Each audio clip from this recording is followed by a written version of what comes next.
마감 전략 A+ 지금부터 함께 하시죠. 여러분 안녕하세요. 박소연입니다. 오늘 시작은 영 재미가 없죠.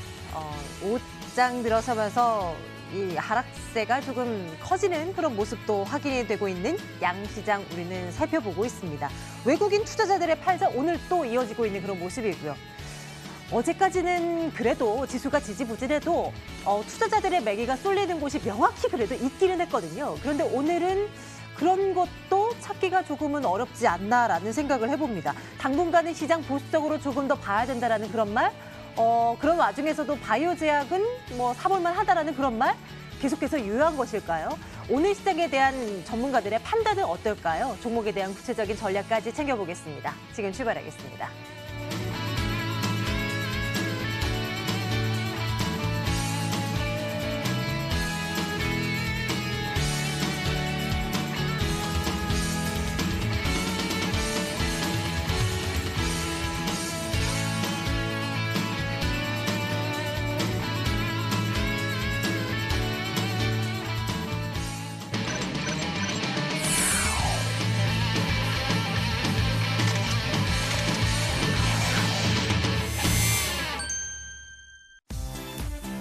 이 종목은 대체 왜 그랬을까요? 오늘 시작의 특징주 살펴보도록 합니다. 먼저 임플란트 관련주 하나 볼까요? 디오 살펴볼까 하는데요. 상승세를 좀 많이 키워놔서요. 9% 넘는 상승으로 진행되고 있는데요. 디오의 임플란트 제품입니다. 디오 나비 이 제품에 대해서 미국의 이 대형 병원들과 함께 앞으로 3년간 자사 제품 공급한다라는 계약을 맺은 모양이에요. 그리고 추가적으로 올 한 해 한 30개 병원과 조금 더 계약을 체결할 그런 계획이다라는 걸 회사 측에서 밝히고 있는데요. 각종 기대감이 쏠리고 있는 대목일 수 있죠. 34,900원대 현재가 형성하고 있는 디오 먼저 살펴봅니다. 신세계 INC 볼까요? 올해 들어서요. 주가가 우상향을 그려갑니다. 오늘도 4% 가까운 상승으로 진행이 되고 있고 이 신세계그룹이 IT 투자를 확대하겠다고 밝힌 바 있는데 이 수혜를 이 종목이 다 가져갈 것이다라는 얘기들이 나오고 있는 상황입니다. 152,500원대 놓여 있는 모습 또 현재가 확인하고요. 신세계 INC처럼 롯데케미칼도 올해 들어서 참 흐름 괜찮았었는데요. 근데 최근 요 며칠 사이에 주가가 눌려요. 롯데케미칼이 판매하고 있는 다양한 제품들 가운데 에틸렌 관련한 이 실적 부분이 상당 부분 잡히고 있는데 이것 쪽에서 약간 빨간불이 켜진 듯한 느낌입니다. 에틸렌 시황이 이제 정점에 도달했고 이제 악화될 것이라는 전망이 나옵니다. 올 1분기에 실적 그리고 2분기 실적 회복 이것도 장담 못한다라는 얘기까지 나오고 있는데요. 오늘 6% 가까이 밀려나고 있는 상황이고요. 292,500원 현재가 형성입니다. 제넥신 볼게요. 이벤트 데이가 다가오고 있습니다. 미국 암학회 말입니다. 그래서 이제 바이오주들 한번 보자라는 얘기들이 좀 나오고 있는데요. 그중에 하나 이제 꼽아본 거예요. 제넥신 오늘 조정이 좀 깊게 나오죠. 한 5%대. 그동안 많이 올랐긴 합니다.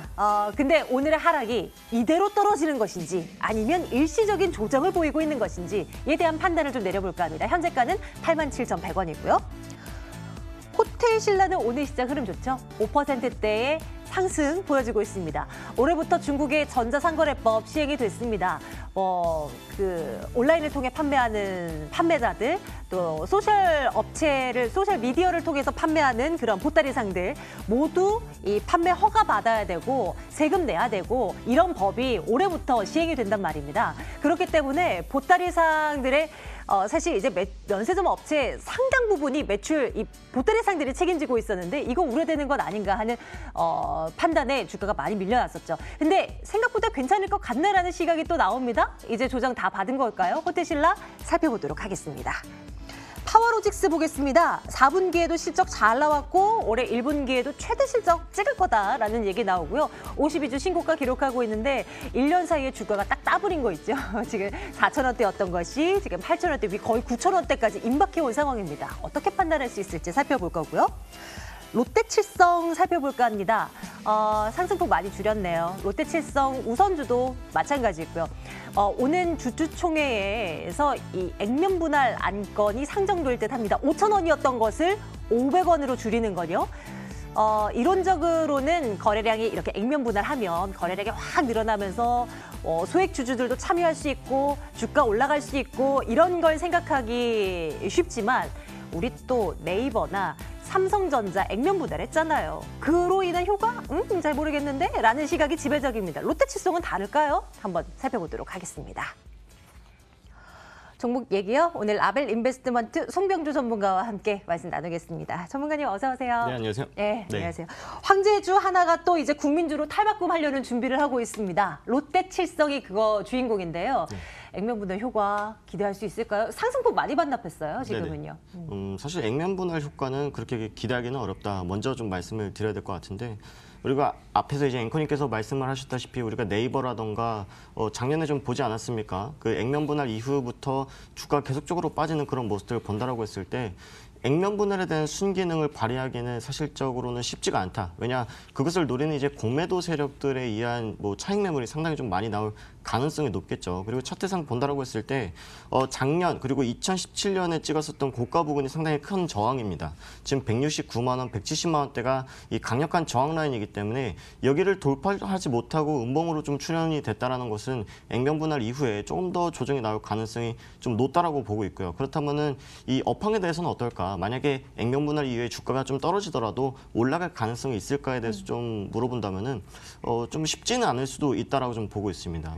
주류세에 대해서 주세법에 대해서 좀 개정안이 좀 나왔었는데 지금까지 이제 수입 맥주들 네 캔에 10,000원 이런 것도 이제 편의점에서 좀 많이 팔리지 않았습니까? 네. 그러다 보니까 우리나라 이제 맥주 수입 맥주보다는 좀 경쟁력이 좀 많이 떨어졌었고 사실 이거 개인별로 좀 차이가 있습니다만은 국산 맥주가 수입 맥주보다 좀 맛이 덜한다 이런 평가들도 있었는데 주류업계 입장들은 그렇습니다. 그러니까 우리가 이 수입 맥주보다는 가격 원가 경쟁력에서 좀 떨어지다 보니까 맛에 대해서 또는 이 가격 경쟁력을 키우려면은 수입 맥주와 어느 정도 이제 과세법을 좀 바꿔야 된다. 그렇기 때문에 이 과세법 개정안이 또 출연이 됐고 여기에 대한 좀 수혜는 예상이 됩니다만은 그 빈틈을 좀 차지하고 있는 부분들이 바로 발포주이지 않을까 싶어요. 발포주. 네, 우리가 TV에서 많이 보면은 필라이트라고 보시지 않았습니까? 네. 그 코끼리 광고 나오면서 벌써 이제 런칭한 지 2년 만에 벌써 5억 캔 정도 팔렸다라고 하는데요. 그 비결이 뭐냐라고 했을 때 지금 우리가 흔히 많이 마시는 카스라는 또 맥주가 있지 않습니까? 카스 같은 경우에 2,700원이라면 필라이트는 같은 용량이 1,600원이잖아요. 네. 밖에서 이미 외식이라든가 회식할 때는 마시긴 쉽지 않습니다만 집에 돌아갈 때 상당히 좀 많이 찾는 분들이 많이 계신 것 같아요. 근데 이제 이 발포주라는 거는 맥주에 포함이 되지 않기 때문에 세금이 한 40% 정도 저렴하다라고 합니다. 이 발포주 같은 경우는 거기 안에 이제 함량된 메가의 비중이 10% 미만이기 때문에 맥주로 분류가 되지 않아서 원가 경쟁력이 상당히 강하다라는 부분들인데 이걸 좀 꺾으려고 타사에서도 지금 발포주로 또 개발을 하고 있는 부분들 본다라고 했을 때 롯데칠성이 아직은 조금 밀리고 있는 부분들, 아직까지는 발포주를 내놓지 못하고 있는 부분들이 있어서는 경쟁력을 좀 키워야 될 때가 오지 않았나. 그래서 글쎄요라는 좀 의견을 드리는 게 맞지 않을까 싶습니다. 그러고 보니 단기간에도 주가도 제법 좀 올라온 측면도 그렇죠. 있고요. 그렇죠? 롯데칠성, 일단은 투자적인 측면에서는 지금 현재 구간에서는 글쎄요? 네, 글쎄요 이거 드리겠습니다. 찍겠습니다. 다음 쪽으로 갈게요. 실적이 뒷받침되는 종목이라면 투자의 가치 높은 점수를 줄 수 있겠죠. 그중 하나가 지금 파워로직스가 실적에 대한 자신감을 앞세워서 좀 올라가고 있는 모습인데요. 52주 신고가 최근 지지부진한 가운데서도 계속 기록하고 있는 그 종목 가운데 하나입니다. 이 종목은 어떻습니까? 일단 좋다고 좀 먼저 말씀을 드리고 싶은데 작년 10월 달부터 해서 계속적으로 이제 주목을 좀 많이 받았던 종목입니다. 신성장 동력인 2차 전지라던가 그다음에 카메라 모듈 이런 부분들 전반적인 이제 IT 부품 쪽에 대해서 양산을 하고 있고 삼성전자라던가 대형 IT 업체들에게 좀 납품을 하다 보니까 실적이 좀 상당히 많이 개선이 됐고 작년 4분기에도 당기 순이익이 상당히 큰 폭으로 증가를 해줬죠. 이번 1분기에도 사상 최대 실적을 기록을 할 것이다라고 좀 이야기가 많이 나왔는데 다만 좀 우려스러운 부분들이 제가 지난 시간에 좀 말씀드렸지만 항상 1등을 하던 기업이 계속 1등을 하기는 어렵거든요. 그러니까 만약에 한 번 1등을 계속하다가 그 다음 분기에 만약에 2등을 했다라고 했을 때는 그에 대한 실망 매물이 더 큰 폭으로 좀 나타나는 부분들은 있습니다. 하지만 지금 추세로 봤을 때는 뭐 갤럭시 S10이라던가 신제품들의 이 트리플 카메라, 그러니까 카메라 모듈이 계속적으로 늘어나고 있는 부분들에 대한 수혜는 여전히 유효하다. 저도 그 얼마 전에 갤럭시 S10으로 바꾸면서 그러셨어요? 샀거든요. 지금 트리플 카메라가 탑재가 돼 있는데 뒤에 3개 그렇죠. 달려 있는 거예요? 3개가 달려 있는데 사실은 저는 트리플 카메라가 좋은지는 모릅니다. 왜냐하면 업무상의 이제 네. 트리플 카메라의 장점을 느끼기란 쉽진 않은데 그렇죠. 소비자들 심리를 봤을 때 저도 이제 고민을 좀 많이 했었는데 같은 가격의 휴대폰이라면은 듀얼 카메라를 고를래, 이제 트리플 카메라를 고를래라고 했을 때는 트리플 카메라를 고를 가능성이 상당히 높다. 그만큼 소비자들의 그런 니즈가 상당히 좀 상향 평준화돼 가고 있고 그에 따라서 IT 업계들도 계속적으로 하이엔드 제품을 좀 내놓고 있기 때문에 이에 대한 뭐 수혜 그리고 이 트리플 카메라뿐만 아니라 멀티 카메라에 대한 이런 수요들은 계속적으로 증가할 수밖에 없기 때문에 파워로직스에 대해서는 좀 긍정적으로 좀 보셔도 좋겠다라고 좀 말씀을 드리고 싶고 오늘 이제 단기적인 뭐 재료로 또 하나 나온 게 있습니다. 카카오랑 이 소카랑 공용 이 전기 자전거 나온다라고 자전거. 했는데 네네. 거기 안에 탑재되는 뭐 ESS라든가 또는 배터리를 양산하는 업체가 파워로직스라고 해서 그렇네요. 좀 수혜가 예상이 된다라고 했는데 사실 당사자는 별로 예. 안 오르잖아요, 카카오. 그렇죠. 근데 이 카카오가 계속적으로 새로운 시도를 하는 것에 대해서는 네. 좀 긍정적인 점수를 주고 싶은데 사실 그 공용 자전거라는 게 우리나라 특성상 많이 이용할까 여기에 대해서 다시 한번 좀 퀘스천 마크를 던져봐야 될 것 같고 그 다음에 지금 파워로직스가 생산하고 있는 그 ESS가 자전거에 탑재가 된다고 했을 때 과연 그게 돈이 되는 한마디로 고부가치 상품일까에 대해서는 다시 한번 봐야겠지만 주력 사업인 뭐 트리플 카메라 거기에 대해서는 계속적인 뭐 수혜 성장이 나타날 것으로 예상이 되고 있습니다. 많이 올라서 지금 접근해도 될까 하는 생각은 합니다. 근데 또 원래 또 가는 종목들이 더 잘 가니까 네. 지금 들어가도 돼요? 월봉역분 좀 보면서 말씀을 드릴게요. 지금 월봉상 보면은 사실 이 기업이 나쁜 기업이 아닙니다. 실적도 상당히 좀 꾸준히 잘 나왔었는데 보시면은 2012년도부터 해서 계속적으로 횡보세가 나타났었죠. 약 한 10년 가까이 이제 횡보를 했었기 때문에 이 강한 저항 라인을 돌파를 해줬다라는 부분에 대해서 상당히 좀 긍정적인 의미를 좀 두면 좋겠고요. 단기적으로 봤을 때는 저는 앞자리가 바뀌는 10,000원까지는 좀 기대를 해봐도 될 것 같아요. 그래서 일단은 보유자의 영역이지만 만약에 단기적인 조정이 나타난다고 했을 때 이 갭을 메우러 내려왔을 때 8,600원 정도에서 한번 접근을 해본다라고 하면은 충분히 좀 접근이 가능한 종목이다 이렇게 좀 말씀드리겠습니다. 투자 의견 좋아요 누를게요. 좋아요 드리겠습니다. 네, 찍습니다. 이번엔 면세점 쪽으로 가볼까요? 모든 면세점 업체들이 올라가는 건 아니더라고요. 근데 이제 호텔신라가 유독 좀 많이 올라가고 있는 모습 확인이 됩니다. 면세점 실적이 우려했던 것보다는 괜찮을 거다라는 얘기들이 나오고 있는데요. 호텔신라에 대한 판단 어떻게 생각하십니까? 사실 작년에 조금 뭐 악재라고 할 만한 재료들이 좀 많이 나왔기 때문에 여기에 대한 뭐 기저 효과 충분히 이제 기대를 해봐도 될 것 같다 이렇게 좀 말씀을 드리고 싶습니다. 일단 작년에 뭐 미중 무역 분쟁 때문에 중국의 일단 소비 심리도 좀 많이 위축이 됐었던 부분들도 이 호텔신라에 좀 많이 반영이 됐었고요. 왜냐하면 이 호텔신라라는 기업이 이름이 이제 호텔자가 붙어 있지만 전체 매출의 한 75% 이상은 면세점 쪽에서 나타나고 있기 때문에 중국의 이제 따이공들 한마디로 이 보따리 상들로 인한 매출의 이 비중이 상당히 좀 컸습니다. 그래서 이 중국 쪽의 매출 의존도가 크다 보니까 아무래도 대외 변수에 대한 이런 타격이 좀 불가피했었던 부분들 확인이 되고 있었는데 4분기 실적이 우리가 그래도 우려했던 것보다 좀 잘 나왔다고 좀 생각을 하고 있어요. 영업이익이 전년 동기에서 한 90% 이상 증가를 해줬는데 물론 예상 컨센서스에 비해서 조금 하회한 부분들은 있습니다만은 이런 부분들이 좀 무역 분쟁 시기가 좀 지나가고 마무리 단계에 접어들면서 기저효과로 인한 뭐 실적 증가세 충분히 좀 가능하다라고 좀 생각을 하고 있고요. 제가 이 작년 하반기 이제 호텔신라에 대해서 좀 이야기를 들을 때 중국인 이제 따이공들이 상당히 좀 공격적으로 물건을 판다라고 좀 말씀을 드렸어요. 우리나라 면세점에서 물건을 사가지고 이 동네에서 이제 뭐 한국 제품 화장품 판다라고 하면 줄 서서 이제 산다고 좀 말씀을 드린 적이 있는데 네. 그만큼 아직까지 이제 K-뷰티에 대한 수요는 좀 여전히 유효하다라고 좀 보고 있고 최근에 이제 중국이 자국 내 이제 경기 좀 부양책을 좀 쓰면서 뭐 전자상거래법 개정을 한다 이런 이야기를 했는데 사실은 뭐 거에 대한 타격은 좀 이미 선 반영되었다라고 좀 보고 있고 그리고 추가적인 타격이 없을 거라고 좀 보고 있는 게 만약에 이제 따이공들이 중국에서 우리나라로 넘어와서 면세점에서 물건을 산 가격과 그리고 중국에 우리나라가 진출한 뭐 해외 법인들에서 이 구매하는 화장품 가격 비교를 했을 때 면세점에서 사서 가져가는 게 훨씬 더 저렴하거든요. 온라인으로 구매하더라도. 그렇기 때문에 면세점에서 구매를 하고 이제 로드샵이라든가 또 길가에서 좀 파는 그 비중은 계속적으로 좀 늘어날 수 있을 것이다라고 좀 보고 있습니다. 그래서 이 호텔 신라 같은 경우에는 사실 좀 오랫동안 쉬었죠. 10월 달부터 해서 계속적으로 조정이 나타났기 때문에 한번 좀 공략을 해봐도 되는 자리다라고 좀 말씀을 드리겠습니다. 저 멀리 있는 전 고점 수준까지도 가능하다고 판단하세요? 일단 지금 자리를 봤을 때 13만 2천 원이라는 주가에서 상당히 좀 많이 빠졌기 때문에 여기에 대한 이 매물대가 상당히 많습니다. 상당히 매물대가 두껍기 때문에 단기적으로는 9만 원을 돌파하는지에 대한 여부를 먼저 체크를 해야 될 것 같고 만약에 보유자분들이 9만 원을 돌파를 했다라고 했을 때는 추가적인 홀딩 대응까지도 가능하겠다는 말씀 드리겠습니다. 면세점 업체 가운데서는 호텔 신라를 탑픽으로 보시나요? 네, 항상 호텔 신라를 탑픽으로 보고 있습니다. 투자 의견은? 좋아요 드리겠습니다. 좋아요로 가겠습니다. 네.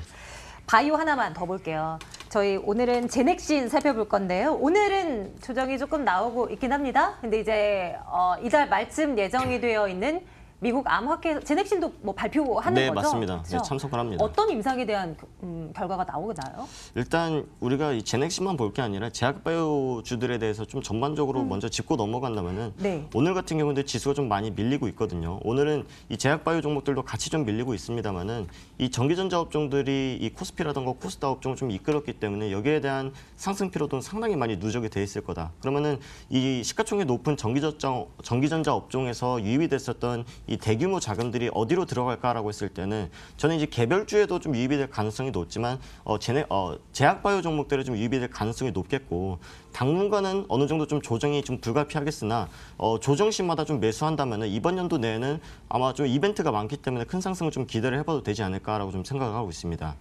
제넥신이 이번에 학회에서 좀 발표하기로 한 뭐 파이프라인 같은 경우에는 인터루킨 7에 대한 전임상 결과를 좀 발표를 하게 되는데요. 인터루킨 7에 대한 효과가 뭐냐면은 우리가 이 암에 걸렸을 때 암세포와 싸우는 세포를 T세포라고 합니다. 이 T세포를 증식시켜주고 그리고 그 유지 기간이 좀 증가시켜주는 그런 역할들을 하는 거고 그리고 제넥신이 가장 강점이 뭐냐면은 자사에서 가지고 있는 플랫폼인 이 하이브리드 FC라고 하는 플랫폼 자체가 네. 기존에 있는 파이프라인과 융합을 했을 때는 좀 더 향상된 기능을 보여준다는 겁니다. 그래서 인터루킨 7과 자사에서 가지고 있는 플랫폼을 융합을 했을 때 하이루킨이라는 지금 파이프라인을 개발 중인데요. 이 지금 하이루킨과 이 비슷한 성능을 가지고 있는 약품이 지금 전 세계에 딱 2가지가 있습니다.